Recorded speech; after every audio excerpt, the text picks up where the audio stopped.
የዝናብ ውሃ የጠጣሁበት ቀን አለ። ቴንኪዩ። የዝናብ ውሃ የጠጣሁበት ቀን አለ። ተሙ አታምንም። የዝናብ ውሃውን ኬት ጠጣሹ ብለክ ብትለኝ ከበሰበሰ በርሜሉ ማለት ነው የበሰበሰ ነው።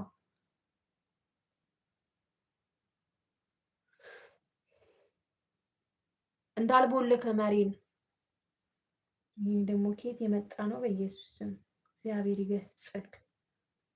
እና የበሰበሰ ውስጡ በቃ አረንጓዴ እግዚአብሔርን ቆሻሻ ያለበት በርሜል ነው ማለት ነው። እና ምንም አልሆንኩም።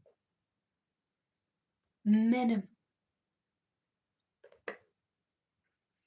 ያማለፈ ለምንድነው 5 ሳንቲም ያጣሁት? እና በብሎክ ነው ማጠጣ። ካንተ ምን ልሰራ እዚህ ቤት ትመጣለህ? አንተ ውጣ ከዚህ። እሺ